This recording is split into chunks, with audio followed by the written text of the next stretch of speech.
Olá a todos, eu sou o Rafael Esteves, sou formado em fisioterapia, eh, com especialização em cardiologia e gestão em saúde e rede de atenção à saúde, com MBA de gestão em projetos. Hoje eu estou aqui representando a Sinergia Saúde Consultoria, uma empresa que presta serviços de planejamento estratégico, mapeamento de processos, diagnóstico populacional e alguns outros serviços dentro da área da saúde. Queria agradecer o convite para poder falar com vocês aqui do sexto Congresso Amazônico de Enfermagem e irei falar sobre tentar responder essa pergunta, né? Inovação depende de solução tecnológica? Então, quando pensamos em inovação, a primeira coisa que vem na nossa mente, por exemplo, é essa máquina de Turing. Ela na Segunda Guerra Mundial ela foi uma grande inovação. Ela foi uma máquina que foi capaz de decodificar as mensagens alemãs e, portanto, deu grande vantagem aos aliados durante a guerra. Recomendo muito o filme O Jogo na Imitação, que conta a história do matemático Turing e da criação dessa máquina. Essa máquina ela é tida como a primeira inteligência artificial do mundo. Falando em inteligência artificial, quando pensamos em inovação, pensamos, né, no chat GPT ou na inteligência artificial. O chat GPT é aí uma das mais famosas inteligências artificiais atualmente. Ele foi capaz de disseminar o uso da inteligência artificial para várias áreas de uma maneira irrestrita, né? Então trouxe uma inovação para a área de inteligência artificial. Uma outra coisa quando pensamos em inovação, os casos, né, da Tesla, quando lançados a sua condução autônoma, né, sem a interação de nenhum ser humano, apenas usando dados de GPS, câmeras e sensores, o carro te leva de um ponto A a B sem que você precise conduzir o veículo, né? O carro ele é conduzido por inteligência artificial. Entrando no nosso mundo, quando pensamos em inovação na área da saúde, essa é uma inovação já não tão recente, um estetoscópio com programa no celular, onde você consegue gravar os sons cardíacos, consegue aumentar ou diminuir uma bulha no coração, consegue gravar a, algum som, alguma ausculta pulmonar, por exemplo, de um paciente para fazer um comparativo e evolução dessa ausculta pulmonar, por exemplo. Essa é recente, de agosto de 2024. Um médico na China operou um paciente sem estar, né, no mesmo ambiente, sem estar próximo, estava a 5 mil quilômetros de distância, controlando um robô cirúrgico e fazendo uma cirurgia no pulmão de um paciente, né? É, mostrando aí um tipo de inovação que pode ser que seja a nova solução para a falta de alguns especialistas cirúrgicos, por exemplo, em regiões mais afastadas de grandes centros. Essa é uma possibilidade de inovação, né? A impressão de órgãos para a realização de transplantes. Então, não depender somente de órgãos de humanos para humanos, de animais para humanos, que é um outro tipo de inovação, mas a impressão de órgãos em impressoras 3D pode ser uma inovação a ser bem promissora e com a resolução de muitos problemas. Aqui um projeto que leva assistência especializada para o Pará e atende 40 pontos aí dentro do estado do Pará, e onde oferta especialistas que não estão presentes no Pará realizando a telemedicina. Então, esse é um tipo de inovação. Então, quando nós pensamos em inovação, todos os exemplos que eu dei dependem de solução tecnológica. Então, antes de responder realmente essa pergunta, vamos a algumas definições sobre inovação para a gente poder sentar e refletir um pouco sobre a resposta nessa pergunta. Então, aqui uma primeira definição, que a inovação ela é um produto ou um processo novo ou melhorado, ou a combinação de ambos e que necessariamente difere dos produtos ou processos anteriores, e que devem ser colocados à disposição do usuário. Então, só é uma inovação se está disponível para ser utilizado.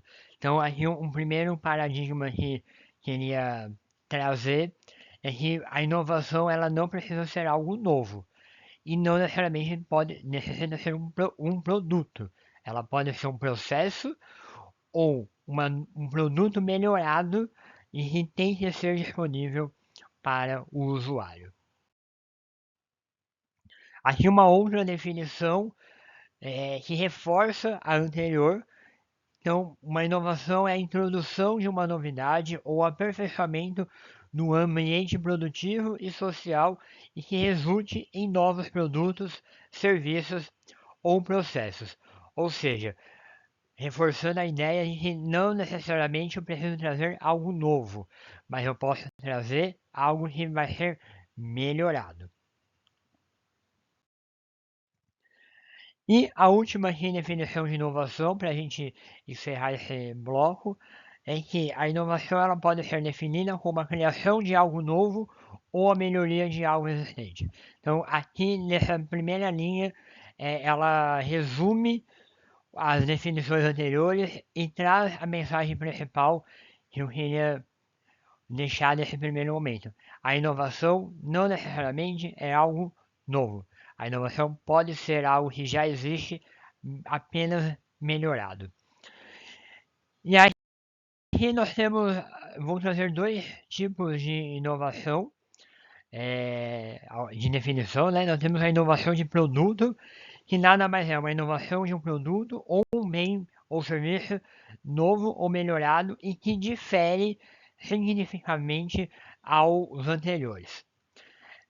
Eu queria trazer um exemplo prático para essa inovação de produto. Para os 30 mais, que é o meu caso, quem não se lembra do sonho de valsa nessa embalagem antiga, onde ele vinha no formato de bombom, né?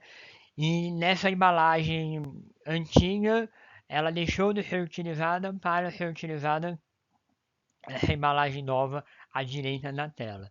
Então, aqui houve uma melhora no produto e que já estava no mercado e que não necessariamente trouxe um número de vendas maior. Isso também é um conceito importante de ficar frisado. A inovação não precisa aumentar a sua venda, aumentar o seu número de produtos no mercado. Ele pode ser só uma melhoria para o usuário, que é o exemplo do sonho de valsa. Essa nova embalagem garante que o waffle não vai ficar murcho, garante que você não terá o contato do produto com o ar, como acontecia nos outros, de acordo com o manuseio, às vezes a embalagem abria e ficava em contato com o ar.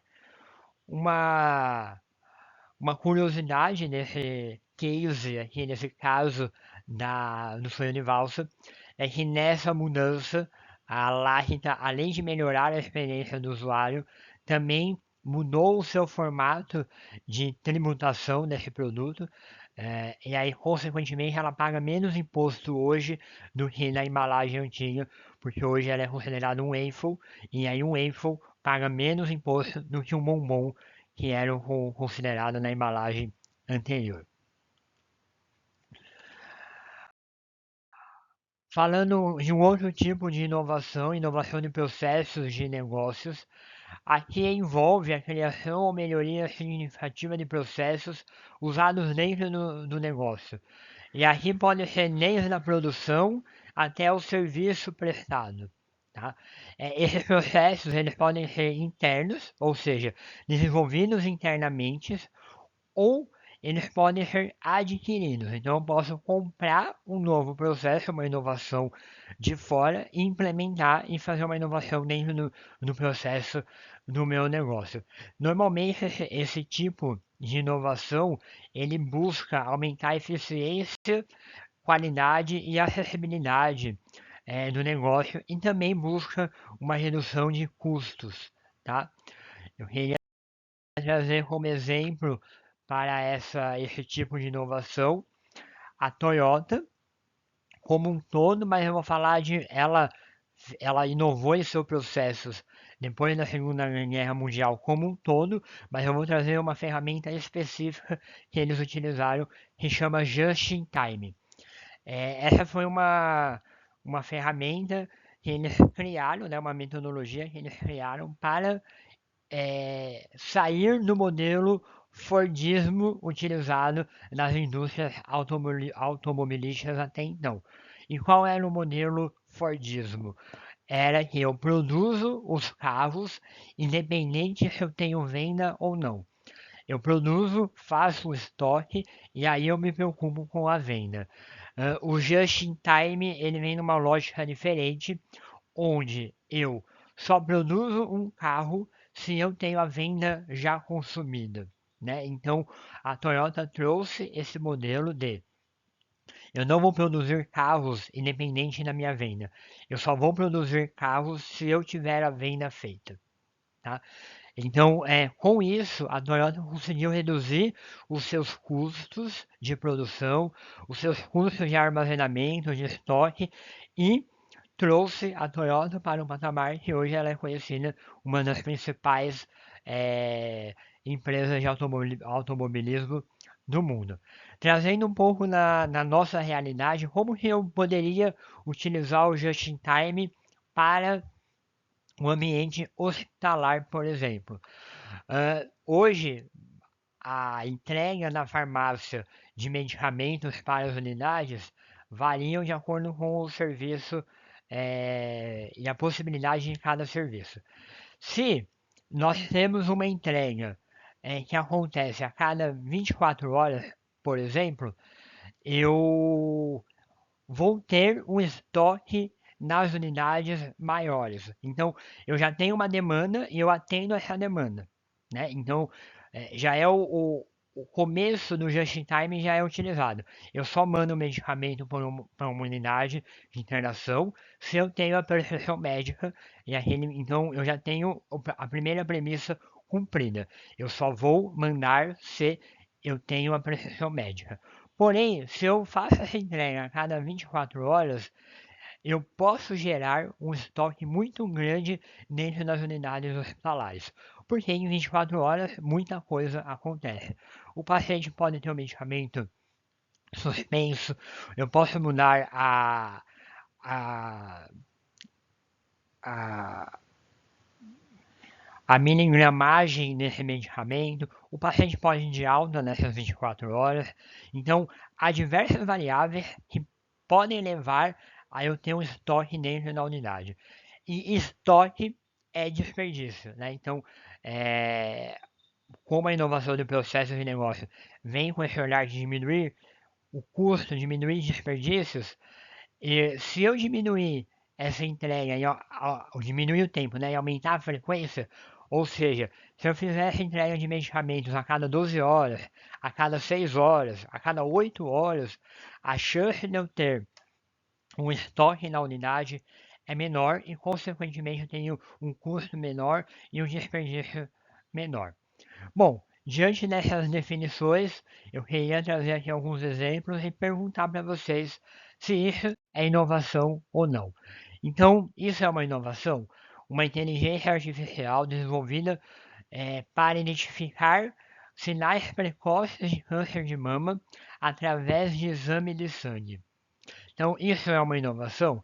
Se a gente for pegar o conceito de inovação, podemos dizer que sim, é uma inovação porque eu tenho um produto, que é o exame de sangue, que ele já existe, ou já tem um valor para o usuário, e eu agrego mais valor, eu melhoro esse produto trazendo uma inteligência artificial para diagnosticar um câncer de mama precoce que vai levar a um tratamento melhor e uma chance de sobrevida maior. Um outro exemplo, dentro da nossa realidade, e uma pergunta se isso é inovação, o Apple Watch salva vidas, né? Então aqui nós temos também um produto que já existia, um relógio. Relógio existe há muito tempo, não vou conseguir falar a data, mas existe há muito tempo. E ele foi melhorado, né? O produto foi melhorado e agregado novas funções para ele. Então aqui nós temos 7 casos em que o relógio salvou a vida das pessoas. É, dois muito clássicos, ele detectou uma fibrilação ventricular em um paciente e o outro ele diagnosticou, ele deu o indício de uma fibrilação atrial em uma pessoa e aí com esses alertas essas pessoas foram atrás de um médico e conseguiram um tratamento e vivem bem até hoje. Isso é uma inovação? Então, aqui é um projeto, Saúde em Nossas Mãos. Ele é desenvolvido pelo Programa de Apoio Institucional, Programa de Apoio ao Desenvolvimento Institucional do SUS, o PROAD-SUS. E esse projeto, ele pega os processos realizados dentro de unidades hospitalares, e especificamente dentro de terapia intensiva, de hospitais públicos e filantrópicos, e, através de melhoria de processos, ele busca reduzir os índices de infecções hospitalares.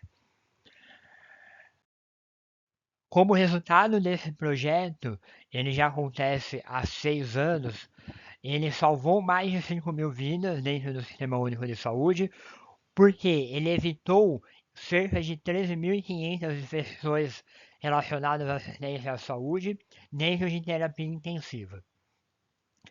E com essa redução de infecções, a cada R$ 1 investido no projeto, 7 são economizados com a redução nas infecções. Então, trazer um pouco a reflexão e começando a responder a pergunta feita se inovação depende necessariamente de solução tecnológica, esse é um exemplo que não. Né? Um projeto que não traz nenhuma solução tecnológica, ele apenas traz melhorias de processos dentro de unidades hospitalares. Então, a terapia intensiva já existia, não é algo novo, e melhora o processo e melhora o resultado. Com a melhora do resultado, o usuário final, que são os pacientes, tem um cuidado melhor. Então, não necessariamente a inovação depende de solução tecnológica. Mas, como que eu posso usar disso, né, e ter isso então no meu dia a dia sem usar a tecnologia?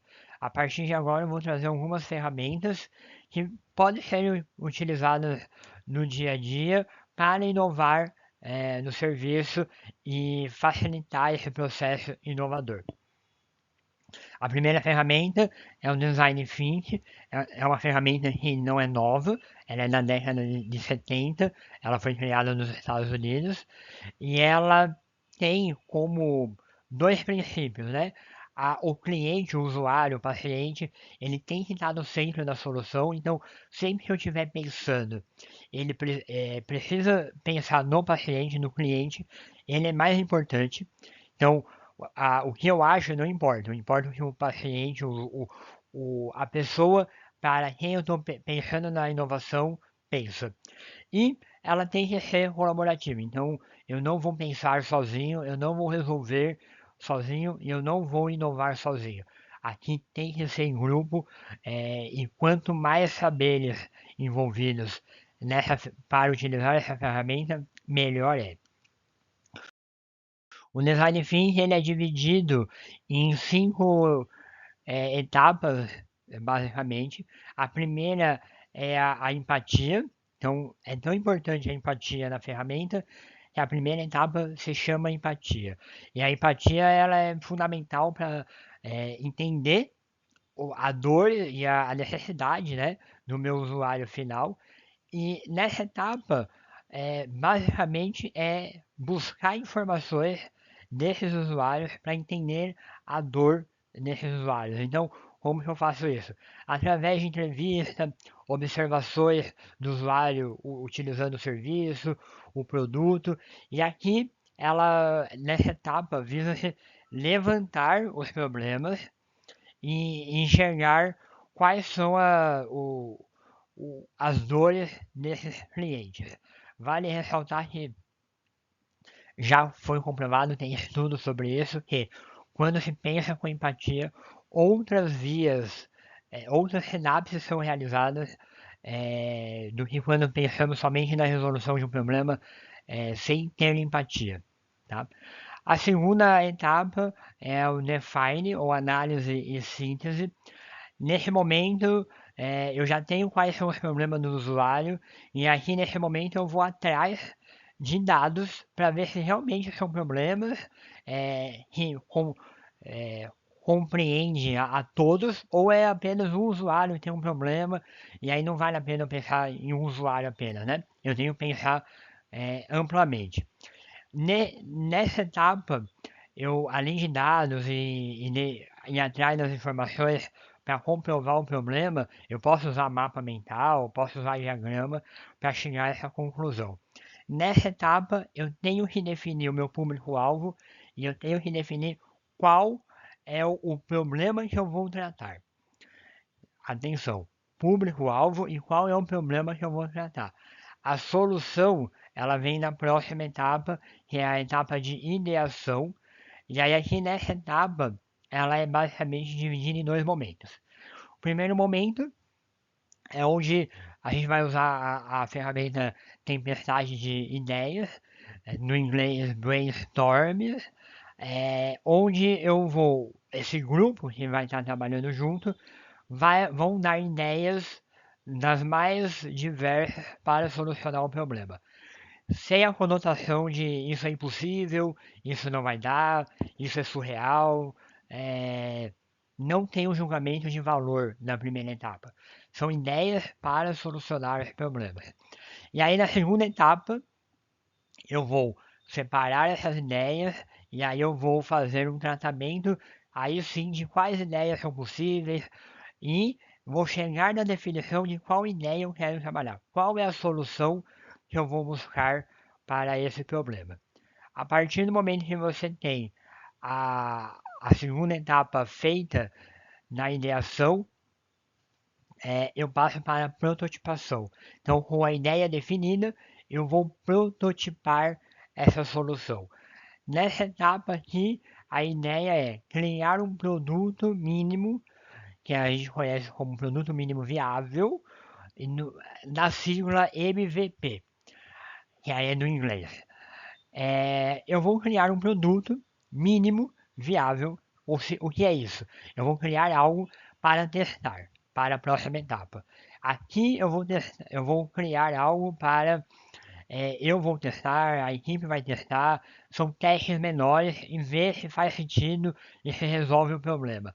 A partir do momento que eu tenho um produto mínimo viável, eu passo para a etapa seguinte de teste. E aí o teste eu vou pegar uma população um pouco maior, eu vou pegar minha população-alvo e vou pegar algumas pessoas para testar e ver se faz sentido e se está resolvendo realmente o problema. Em caso negativo, eu posso voltar para a empatia, para a definição, para a ideação ou para a prototipação. Eu posso sentar e ver onde eu errei. E aí eu posso refazer todo o processo para ver se realmente o problema que eu estou pensando é um problema. Eu posso pensar se essa ideia é a melhor ideia. Eu posso ver se meu protótipo não é o ideal e eu vou fazer um novo protótipo. E aí eu vou testando. A ideia é que isso seja um ciclo e nunca acabe. Uma outra ferramenta que pode ser utilizada é o Kanban. O Kanban veio lá junto na Toyota, lá atrás eu falei do Just in Time, veio no mesmo pacote do Just in Time na Toyota. O Kanban é um sistema visual que gerencia o trabalho enquanto ele avança pelo processo. Ou seja, é uma forma de dar cor e dar uma visualização do que está acontecendo naquele processo. Trazendo em termos práticos. Aqui nós temos dois exemplos. O primeiro, no lado direito, um local onde eu está destinado a produtos de higienização. Então eu deixo claro dentro do estoque para as pessoas aonde está o produto de higienização. E dentro da caixa aqui, se vocês puderem observar, tem uma parte dela que o fundo é verde e uma parte dela que o fundo é vermelho. O que é isso? É a mesma ideia utilizada nessa foto aqui. Nós separamos a prateleira em verde, amarelo e vermelho nesse caso na foto. Lá eram só dois, né? Verde e vermelho. Eu olho para o meu estoque e eu sei quando eu tenho que pedir uma reposição ou eu tenho que pedir emprestado, por exemplo, somente de olhar onde ele está na prateleira. Então, quando ele está no verde, eu não tenho que fazer nada, eu posso usar o produto à vontade. No amarelo, é a hora que eu tenho que pedir a compra, pedir a reposição desse material para que não falte. E no vermelho é a hora que eu vou ter que pegar emprestado, dar alguma outra solução até esse material chegar na reposição ou da compra. A ideia é sempre pensar no amarelo, levando em consideração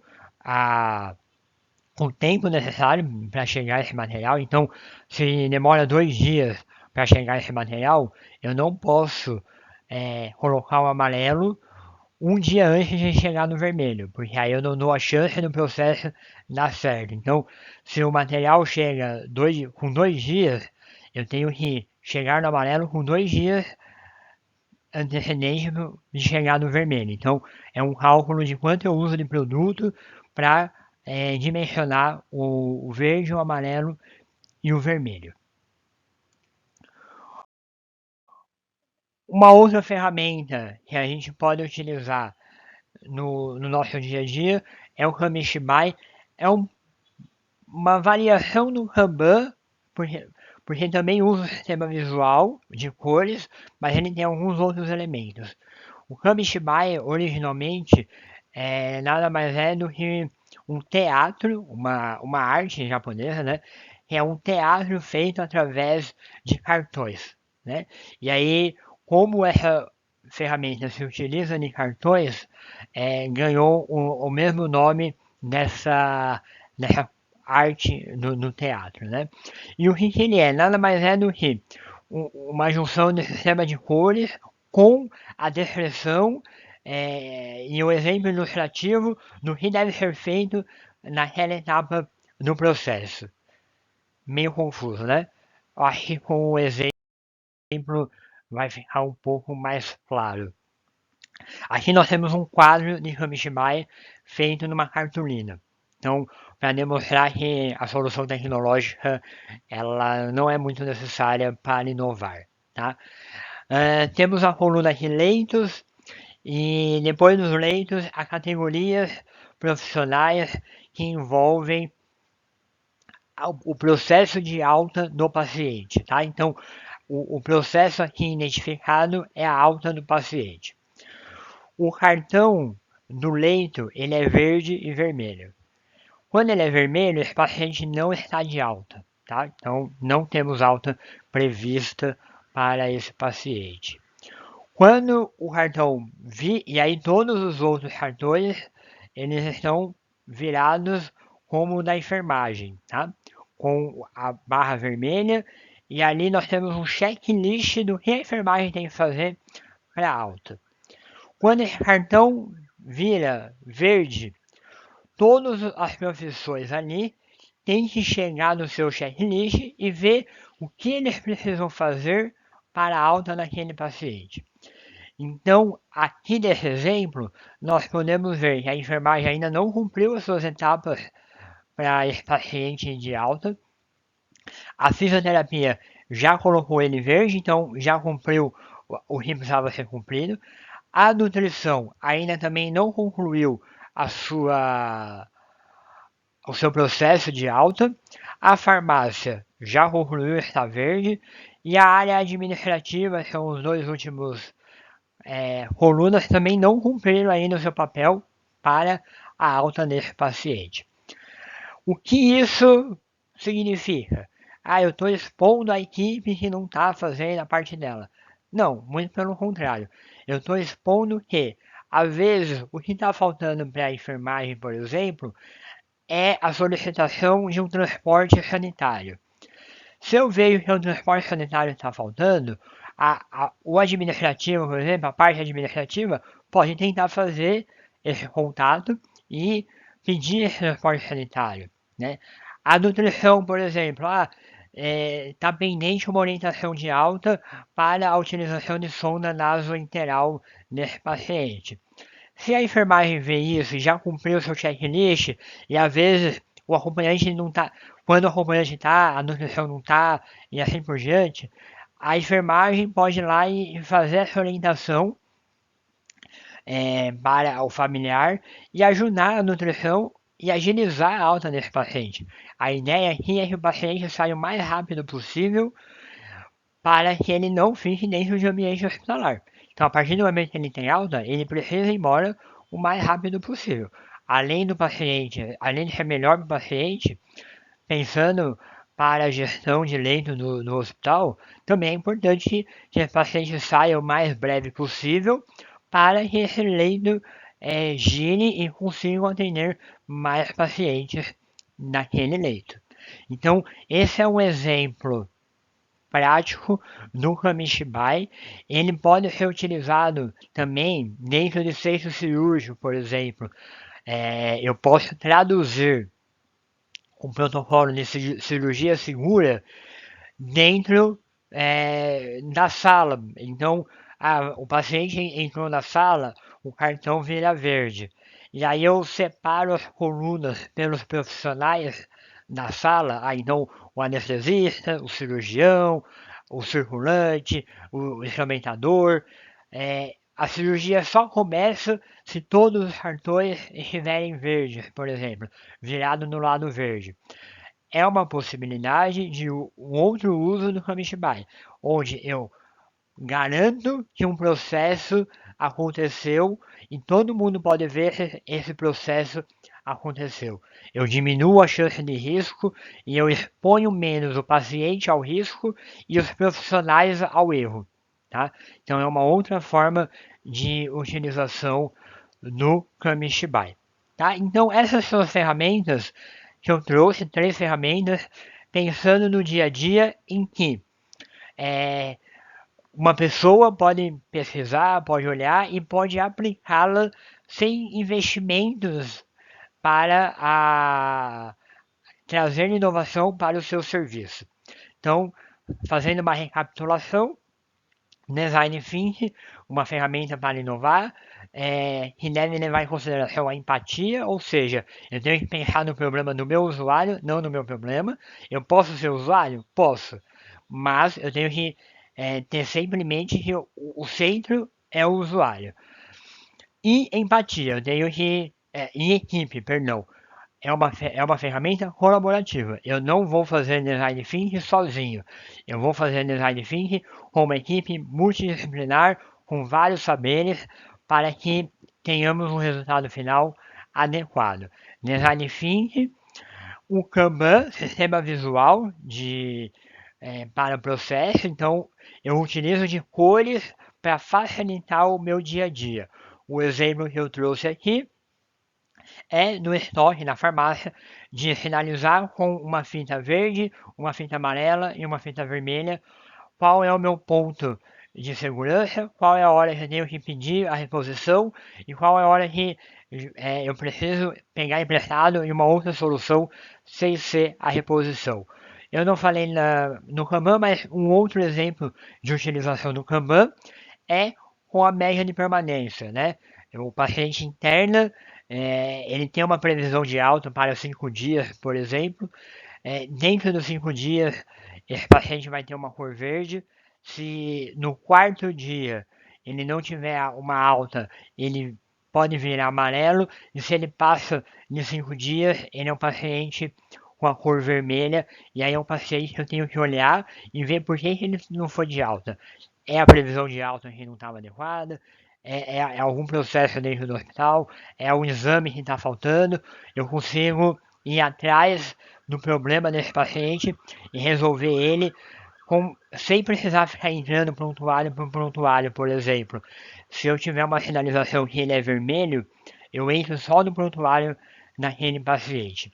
E por último, o Kamishibai, uma arte japonesa de teatro que foi transformada em uma ferramenta de gestão, onde eu utilizo o sistema de cores também, porém ele tem a premissa que dentro dos cartões eu tenho um passo a passo, uma forma ilustrativa do que eu devo fazer naquele processo, né? E aí também garante uma visualização mais fácil do processo e de cada profissional. Resumo de tudo que eu queria passar para vocês é que tudo isso, todas essas ferramentas não tecnológicas que eu falei, ou seja, respondendo um pouco a pergunta, a inovação depende de solução tecnológica? Não. A solução tecnológica ajuda muito, né? Eu não dependo, mas se eu tiver uma solução tecnológica para agregar na minha inovação, facilita a minha vida. Mas você não é dependente de uma solução tecnológica para inovar. Qual é o principal? É uma pessoa querer e convencer outras a querer mudar, a querer inovar, né? Então, dentro da nossa realidade da saúde, normalmente os problemas quem sente é quem está na ponta, né? E falando para um público específico de enfermagem, quem está na ponta são vocês. Então, quem conhece a dor e quem pode levar a dor para um grupo multidisciplinar para pensar numa inovação, quem tem uma maior chance de fazer isso são vocês. Então, eu queria trazer um pouco da reflexão do protagonismo que vocês podem ter no processo de inovação na saúde dentro da instituição onde vocês estão ou dentro da saúde como um todo. Tá? Isso só acontece se uma pessoa quer. O movimento de inovação ele só acontece se uma pessoa quer. E vale lembrar que uma melhoria contínua é melhor do que uma perfeição adiada. Então, um sistema, por exemplo, de Kanban, dentro de um sistema hospitalar, onde eu olho a lista de pacientes de uma unidade e eu vejo que está verde, vermelho e amarelo. É a perfeição? É a perfeição.